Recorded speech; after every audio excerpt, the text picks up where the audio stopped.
Friends चले एसेছি একটি নতুন রেসিপি নিয়ে আমার মার সিক্রেট রেসিপি কচুরলতির আমিষ রান্না আজকে তোমাদের সামনে ফাঁস করে ফেললাম।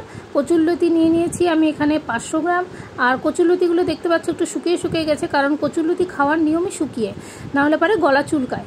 তো দেখো কচুরলতিগুলো একটু একটু শুকিয়ে গেছে, অনেকগুলোই নিয়েছি। আর এখন আমি বটি নিয়ে নিয়েছি, এখন আমি এগুলোকে কাটতে বসে যাব। যেহেতু 500 গ্রাম কচুরলতি আছে তো আমার প্রচুর টাইম লেগে যাবে। দেখো নিচের দিকে শুকিয়ে গেছে, গোড়ার দিকে আর কি, ওর উপরগুলো চকচকেই আছে। আর এগুলোকে এখন আমি ফালি দিয়ে নিয়েছি, মধ্যেখানে নিয়ে আমি এটাকে ছুলে নেবো, ছোটো ছোটো পিস করে কেটে নেবো। মধ্যেখানে একটা ফালি দিয়ে দিয়েছি, তোমরা দেখতেই পাচ্ছ। এরকমভাবে তোমরা কেটে নেবে, নিয়ে আমি একে একে রেখে দিচ্ছি এগুলোকে। আর এগুলোকে কাটতে প্রচুর টাইম লাগবে, প্রায় আধা ঘন্টা টাইম লেগেছে আমার কাটতে। তো আমি সবগুলো কেটেই ফেললাম, দেখো কি সুন্দর লাগছে দেখতে। সবগুলোকে মধ্যেখানে একটা করে ফালি দিয়ে নিয়েছি। আর প্রচুর চোচা বেরিয়েছে, যেহেতু ভালো করে ছুলে নিতে হবে, ভালো মতো ছোলা না হলে কিন্তু গলা চুলকবে। তো আমার এগুলো রেডি, আমি এটাকে এখন রেখে দেবো, দিয়ে ভালো করে ধুয়ে নেব। আমি ভালো করে এটা ধুয়ে নিচ্ছি। ধোয়ার উপরে কিন্তু অনেকটা নির্ভর করে জিনিসটা কতটা গলা চুলকাবে কি চুলকাবে না। ভালো করে তোমরা ভালো করে ধুয়ে নেবে। আমিও কিন্তু খুব সুন্দর করে ধুয়ে নিচ্ছি। এদিকে আমি বাটির মধ্যে জল দিয়ে এটা বসিয়ে দিলাম। এটাকে আমি ভালো মতো সুসিদ্ধ করে নেবো। এর মধ্যে অল্প নুন দিয়ে দিলাম, নুন দিলে পরে তাড়াতাড়ি সুসিদ্ধ হয়। আর এটাকে কিন্তু তোমরা খুব ভালোভাবে সেদ্ধ করে নেবা, আর জলটাকে নিংড়িয়ে নেবা। আর আমি দেখো একটু নুন দিয়ে আমি এটাকে নাড়াচাড়া করে বসিয়ে দিয়েছি সেদ্ধ করতে।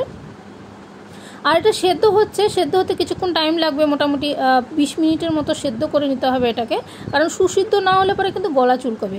আমি এটাকে নাড়াচাড়া দিয়ে নিচ্ছি, যাতে সবগুলো দেখে নিচ্ছি সেদ্ধ হয়েছে কিনা। সেদ্ধ কম হলে কিন্তু গলা চুলকায়।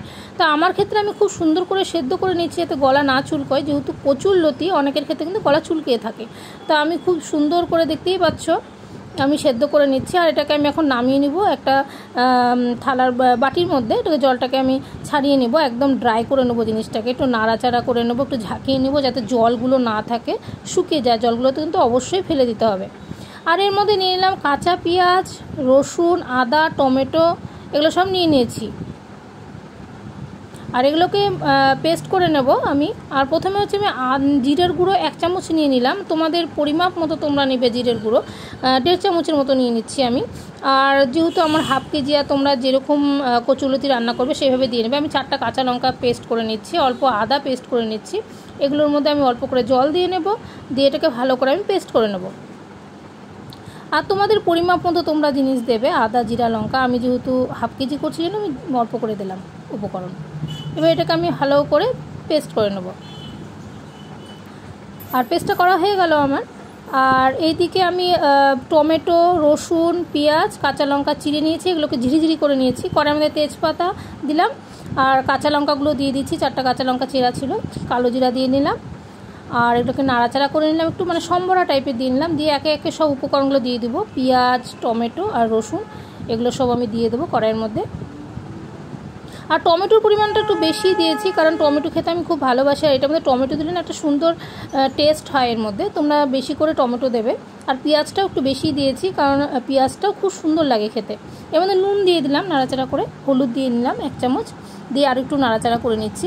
এটাতে কিন্তু ঢাকা দিয়ে রান্না করা যাবে না, এটা সম্পূর্ণ ফ্রাই করে রান্না করতে হবে, অনবরত এটা নাড়তে হবে। দিয়ে দিলাম আদা, জিরা, লঙ্কার পেস্টটা, দিয়ে আবার নাড়াচাড়া করছি। এটা মানে একটু পরপরই নাড়াচাড়া করতে হবে, কারণ লেগে গেলে অসুবিধা। কচুরলতিগুলো দিয়ে দিলাম, দিয়ে এখন এটাকে নাড়াচাড়া করছি, ভালো করে নাড়াচাড়া করে যাতে মশলাগুলো মিশে যায়। খুব সুন্দর করে আমি এটাকে নাড়াচাড়া করে নিচ্ছি। এটাকে কিন্তু অনবরত ঘাঁটতে হবে, কারণ এটাকে ঘাটা বন্ধ রাখলে নিচে লেগে যাবে। আর যেহেতু এটা ঢেকে রান্না করা যাবে না, এটা সম্পূর্ণ মানে খোলা অবস্থায় রান্না করতে হবে, ঢাকা যাবে না। ঢাকলে পরে কিন্তু এটা একদম গলে যাবে, যেহেতু কচুরলতি খুব নরম হয়। আর হয়ে গেল এই করেই আমার রান্নাটা কমপ্লিট। আর দেখতেই পাচ্ছ কত সুন্দর কালার হয়েছে। আর তোমাদের আমার মার হাতের এই সিক্রেট কচুরলতির আমিষ রান্নাটা কেমন লাগলো অবশ্যই কিন্তু তোমরা কমেন্ট করবে। ভালো লাগলে অবশ্যই কমেন্ট করবে, লাইক, কমেন্ট, শেয়ার করবে এবং বিভিন্ন গ্রুপে শেয়ার করবে। আর যারা আমার চ্যানেলটা সাবস্ক্রাইব করোনি অবশ্যই তোমরা চ্যানেলটা সাবস্ক্রাইব করবে। টাটা।